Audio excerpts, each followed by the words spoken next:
Conversamos esta mañana con Noam Titelman, investigador en el Observatorio de la Polarización de la Universidad de Sciences Po y también fundador del Frente Amplio. Noam, ¿cómo estás? Hola, muy bien, muy buenos días. Hola, ¿qué tal, Noam? Gracias por acompañarnos, Noam. Déjame partir preguntándote, esto es una premisa, es una teoría, digamos, no tienes que compartirla. De hecho, me gustaría saber si la comparte o no y por qué sí o no. Pero esta sensación de que pareciera que mediáticamente los escándalos que hemos tenido en el último tiempo le pegan muy fuerte al gobierno, pero en la práctica uno mira los niveles de popularidad, los niveles de aceptación, la valoración de la gente en las encuestas y da la sensación de que en estricto rigor no hacen tanta mella.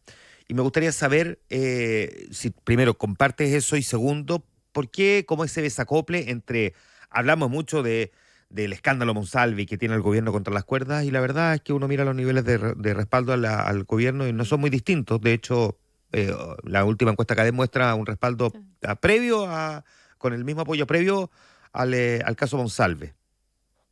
Sí, no, es verdad, es un fenómeno bien llamativo. Además, es una historia distinta a la que vimos los últimos dos gobiernos, tanto en el caso del gobierno de la nueva mayoría, del segundo gobierno de Michelle Bachelet, como en el gobierno del expresidente Piñera. Ambos tuvieron un hito. En el caso de la expresidenta Bachelet fue más bien el caso Cabal, en el caso del presidente Piñera fue el estallido social, que hizo caer fuertemente su popularidad. Y quizás nos acostumbramos a la idea de que todos los gobiernos tienen que tener su gran momento, su gran estallido, su gran caso Cabal. Y parece que este gobierno ha sido distinto, por un lado porque no ha pasado eso, pero también porque a diferencia de los otros dos gobiernos no tuvo una luna de miel. Y yo creo que ambas cosas pueden estar reflejando, y aquí vamos a tratar de poner hipótesis sin demasiada evidencia, pero hay dos explicaciones posibles, me parece a mí.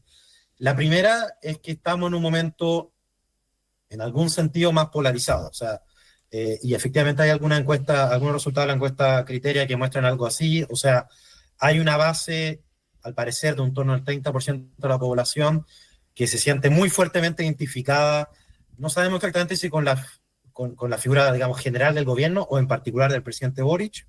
Hay aproximadamente un 30% que se opone muy fuertemente al gobierno, y después hay un 30% que sin tener demasiada simpatía por el gobierno, y de hecho cuando uno lo mide en una encuesta, más bien tiene una posición negativa frente al gobierno, tampoco genera ese nivel de antipatía que en algún momento me parece que sí vivieron los dos gobiernos anteriores. Entonces eso genera una cierta estabilidad engañosa en la encuesta, porque al final, más que o sea, es difícil comparar, porque en el fondo no estamos comparando peras con peras, porque el problema que tenemos aquí es un problema de medición, si se quiere, que en ese apoyo o rechazo puede esconderse distintos tipos de apoyos y distintos tipos de rechazo. Yo creo que esa es una interpretación.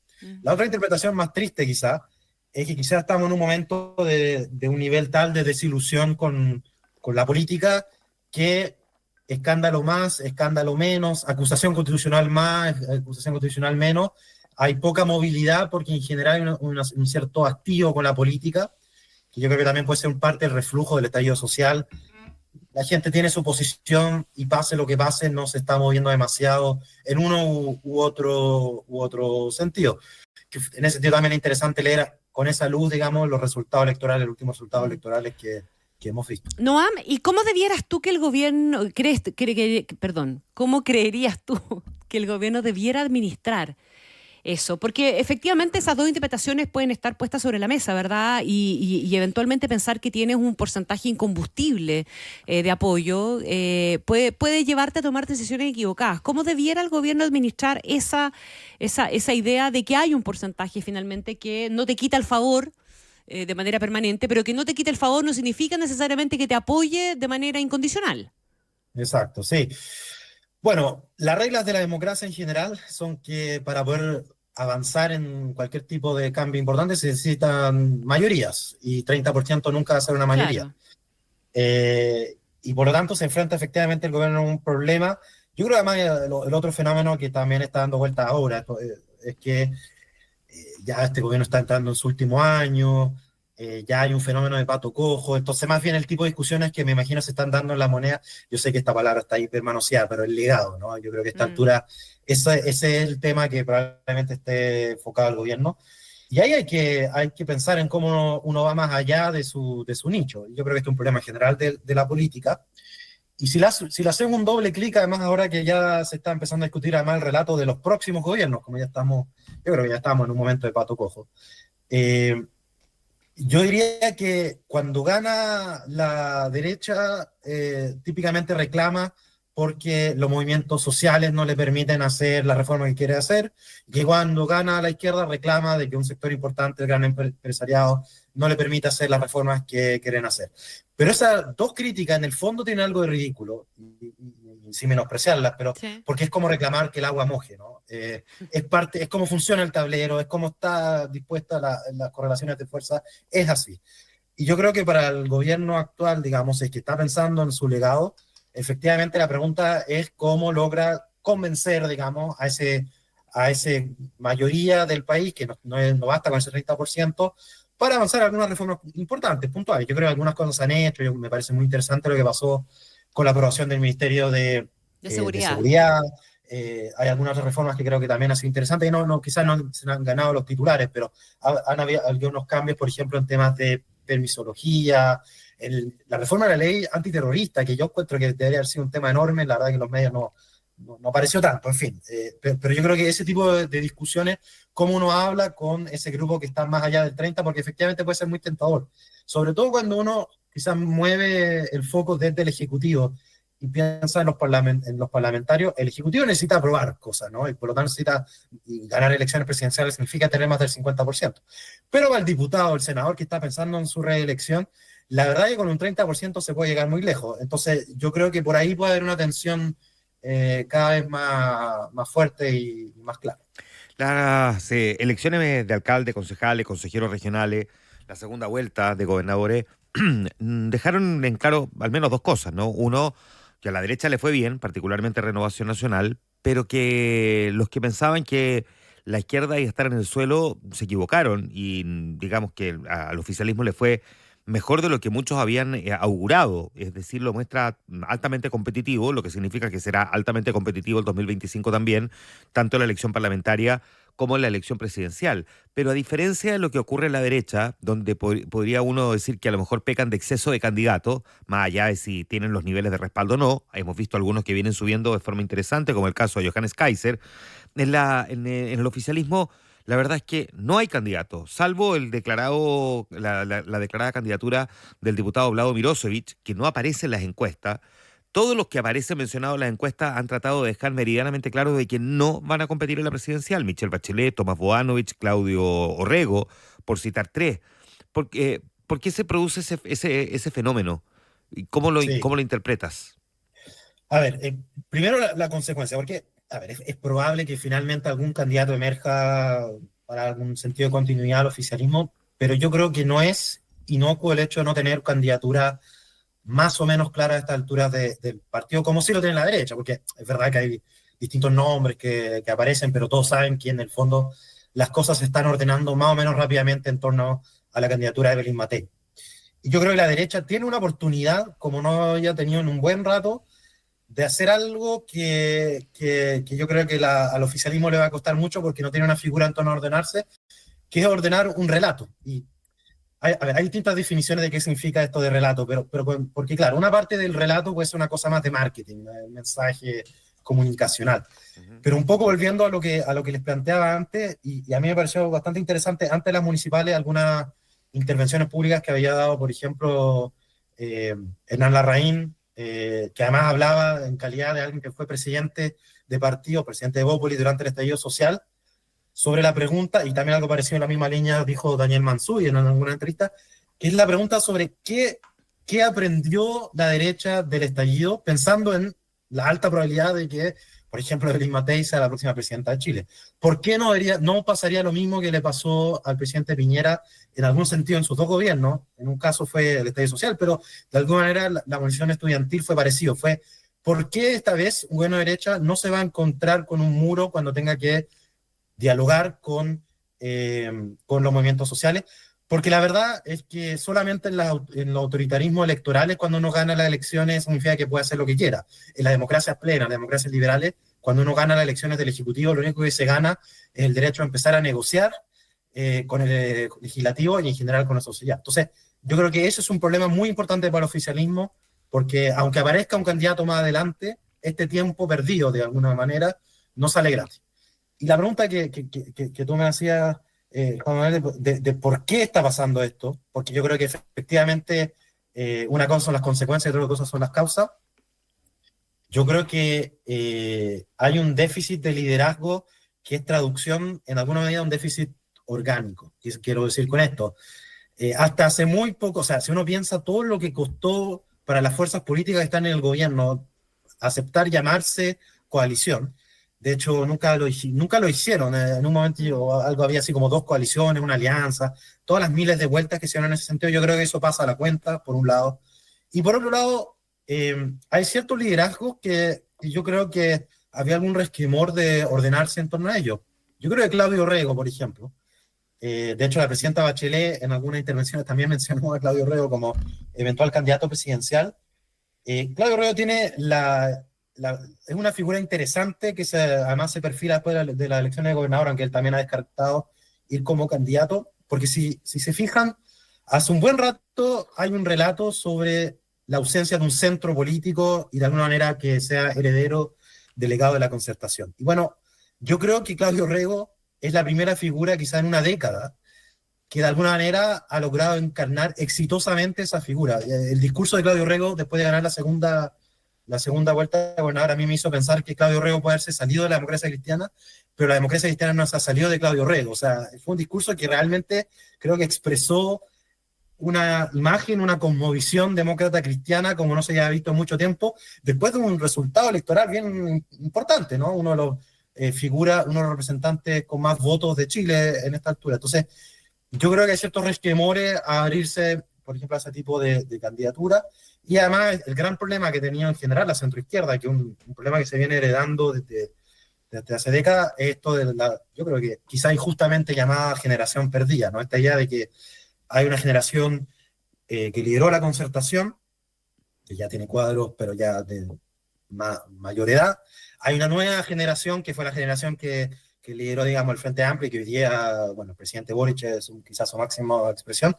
Pero esa generación intermedia, donde por ejemplo está Claudio Rego, hay una ausencia de cuadros. Y yo creo que la centroizquierda está pagando el costo de esa falta, de ese recambio, porque también, y esto es naturalmente, en un momento anti-incumbente, no solo en Chile, en todo el mundo, yo creo que es difícil que el próximo candidato también provenga de la misma generación que el presidente Boric. Yo creo que lo natural sería que el candidato fuera de otra generación. Y además uno ve en la encuesta, hay una demanda importante de candidaturas de más experiencia.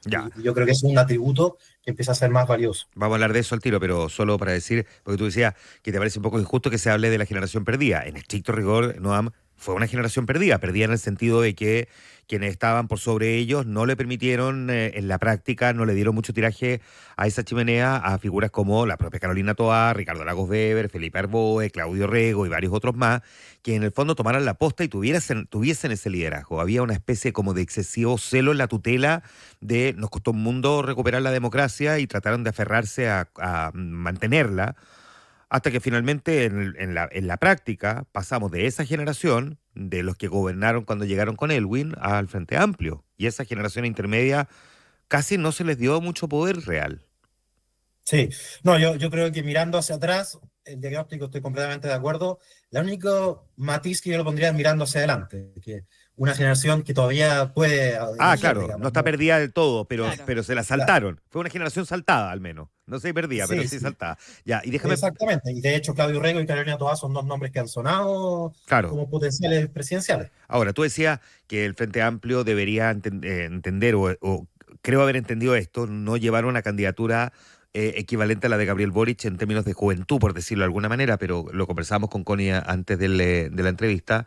Aparece de vuelta para el Frente Amplio la figura de Beatriz Sánchez. Déjame preguntarte si no consideras que podría eventualmente ser un error. Sí, o más bien yo además pensaba en la figura de Tomás Bodanovich, que además tiene, porque Beatriz Sánchez no es la misma generación. De hecho, Beatriz Sánchez técnicamente sería la misma generación que Claudio Rego. Sí, claro. Sí, lo que pasa es que ante la negativa de Bodanovich, en el Frente Amplio se ha instalado la idea de volver sobre Beatriz Sánchez. ¿Te parecería a ti un error eso o un acierto? Yo creo que van a aparecer muchos nombres yo quizás por deformación profesional tiendo a mirar la encuesta y no es algo que ha aparecido en las encuestas. Entonces yo creo que todos estos nombres que emergen, también me habías mencionado, hablado de Milosevic, en el mundo en el que vivimos hoy en día, en el que los partidos tienen muy poco poder para imponer nombres, al final los nombres se imponen a los partidos más que viceversa. Y en ese sentido todo el mundo mira las encuestas para tomar su decisión. Entonces yo no lo descarto, digamos, todo el mundo hace este paralelo, ¿no? Un año antes de las últimas presidenciales nadie tenía en mente a Gabriel Boric y al final terminó de presidente. Entonces es muy difícil hacer estos pronósticos.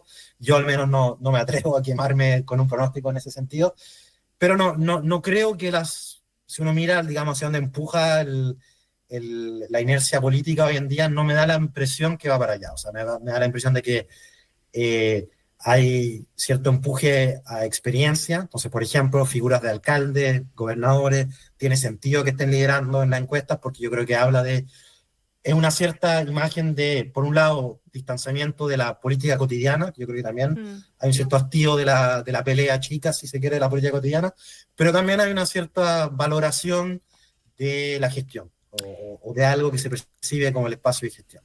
Noam, estamos conversando con Noam Titelman. Noam, ¿cuánto del Frente Amplio que llegó a gobernar con Boric va a ser el que va a salir del gobierno con Boric? Y esto te lo pregunto, o qué queda, o qué cambio de fondo y profundo ves tú que pueda marcar de alguna manera también la política después de la salida del gobierno. Pues tú mismo has nombrado, ¿verdad? Tenemos un clima distinto, un ambiente donde la gente no quiere necesariamente la confrontación, aunque estemos polarizados en algunas dimensiones, donde hay una perspectiva de llegar a acuerdos que es interesante, donde hemos visto además, no le quiero decir las vueltas de carnero, pero o le digo vueltas de carnero, pero en un sentido positivo. Esta idea de desdecirse de cuestiones que dijiste en el pasado o de estar dispuesto a hacer concesiones de política pública que a lo mejor fueron impensadas en su minuto, justamente para lograr sacar proyectos y llegar efectivamente a acuerdos. Tienes una izquierda en el Frente Amplio y junto con el Partido Comunista legislando en favor de la ley antiterrorista, el Ministerio de Seguridad, cuestiones que probablemente nunca hubieras esperado. ¿Cuál va a ser el Frente Amplio? ¿Cuál va a ser la foto de ese Frente Amplio desde esa perspectiva que vamos a sacar o que estás sacando tú ya cuando empezamos ya con el pato cojo pensando en que este es el Frente Amplio que termina el gobierno? Sí, no sé, yo escribí un libro que se llamaba La nueva izquierda de las marchas estudiantiles de la moneda, y un poco contaba ahí todos los cambios que tuvo el Frente Amplio en ese proceso, y parece que quizá voy a tener que sacar el segundo volumen. Sí, pues te quedaste corto. Efectivamente, ese grupo político ha cambiado, bueno, quizás es natural también, ¿no? Porque Chile ha cambiado mucho en estos años, y yo creo que efectivamente el Frente Amplio que va a salir, digamos, de este periodo de gobierno, es un Frente Amplio muy distinto. Para empezar, ahora es un partido, antes era una coalición, ¿no? Claro. Y yo creo que eso es también una señal más allá de la parte burocrática. Yo creo que es una señal de madurez, de dejar atrás muchas diferencias que probablemente para el chileno de a pie nunca tuvieron sentido, pero que eran legado de las antiguas disputas cuando eran dirigentes estudiantiles, cuando tenía sentido que hubieran 20 distintos movimientos y micropartidos. Yo creo que efectivamente hay ciertos elementos que antes, ya sea que cambiaron de posición o simplemente no habían posiciones sobre ellas, que yo creo que también eso pasó mucho. Por ejemplo, un tema que a mí me interesa mucho, el tema de gestión del Estado.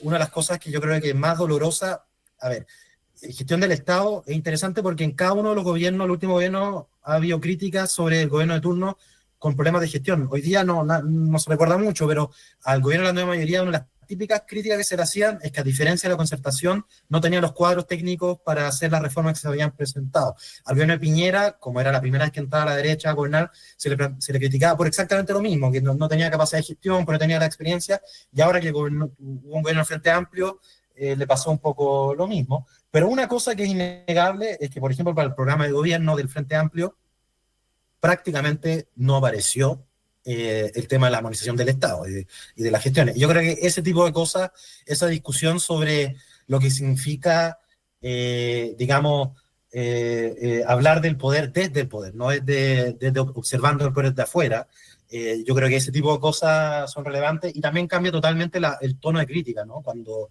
por ejemplo, la crisis de las fundaciones, la relación, digamos, del Estado con las fundaciones, y cómo cuando esta crítica se hace con un tono moral, pierde completamente de perspectiva las cuestiones estructurales de la relación entre Estado y sus proveedores, ¿no? Que yo creo que va más allá de que si una persona es buena o mala o más o menos, digamos, ¿no? Tiene que ver cómo uno piensa un Estado que prevenga ese tipo de situaciones lo más posible, o que cuando ocurran sea muy categórico y claro y rápido en castigar ese tipo de acciones. Yo creo que efectivamente el Frente Amplio que sale de estos años en la moneda es un Frente Amplio muy distinto. Y por lo tanto debiéramos esperar que si fuera Evelyn Matei eventualmente la próxima presidenta y el Frente Amplio pase a la oposición, sea una oposición, me imagino yo, bien distinta a la que fue con Sebastián Piñera.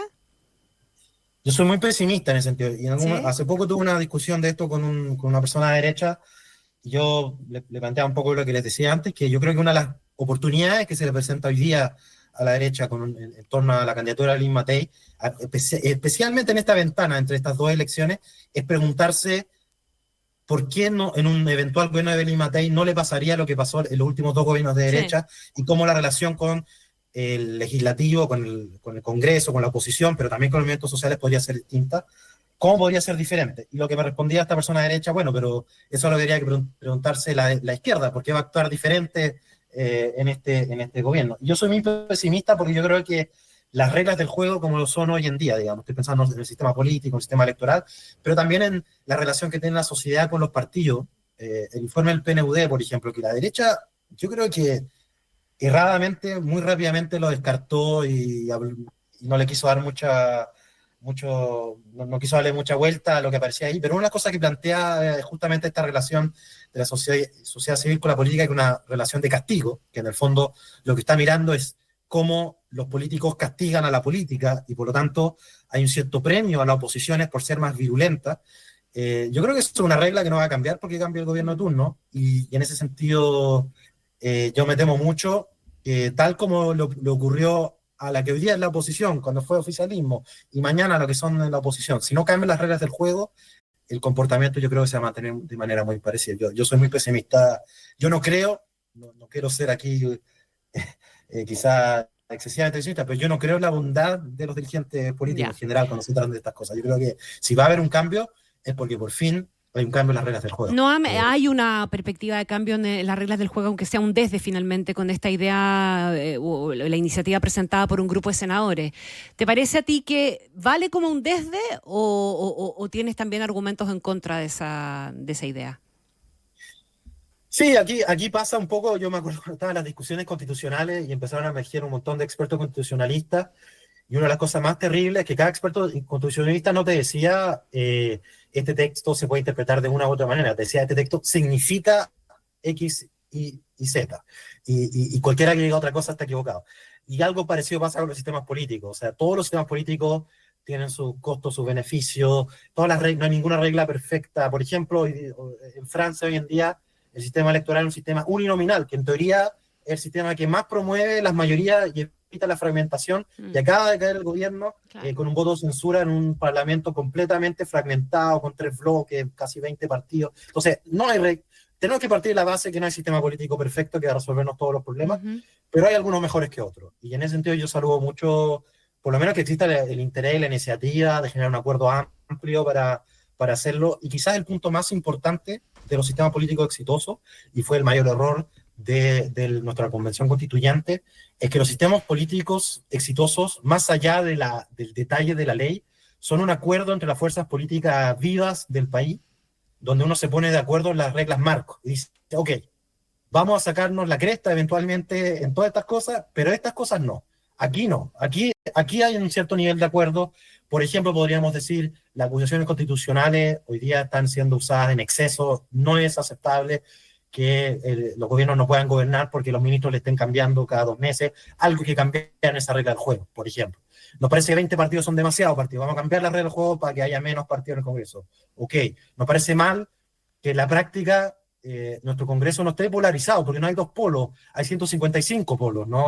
Cada diputado de su propio polo. Vamos a hacer unas reglas del juego que castiguen un poco más la indisciplina y quizás creen una figura como en el Reino Unido. Ustedes saben, al diputado que está a cargo de ordenar a las bancadas le dicen el látigo. O sea, realmente hay una idea de que tiene que haber un castigo duro por desordenarse, por ser indisciplinado. Algunas veces igual pasa, pero todo el mundo sabe que ser un rebelde viene con costo, y parece que nuestro sistema no tiene costo. O sea, en ese sentido me parece bien como un punto de inicio de la discusión, pero obviamente estas discusiones son difíciles, son complicadas, y ojalá lo que evitemos también, y a mí me parece una estupidez, para ser franco, cuando se polariza la discusión, que busca despolarizar la discusión, ¿no? Eso, por ejemplo, hay un interés en llegar a acuerdos, que bueno que se ponga adelante, algunos estarán en desacuerdo en algunos temas, pero ojalá por lo menos haya voluntad de sentarse en la mesa, entrar a debatir. Y algo que es complicado es que, y ahí es muy valioso el gesto que hizo Bópoli, por ejemplo, probablemente va a haber partidos que van a tener que desaparecer.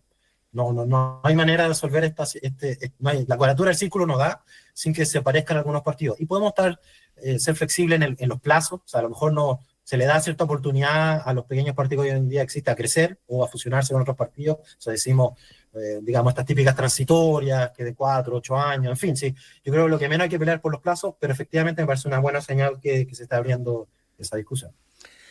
Noam Titelman conversando esta mañana con nosotros. Gracias, Noam, por estar aquí en Infinita. Muchas gracias a ustedes, que tengan muy buen día. Un abrazo, muchas gracias.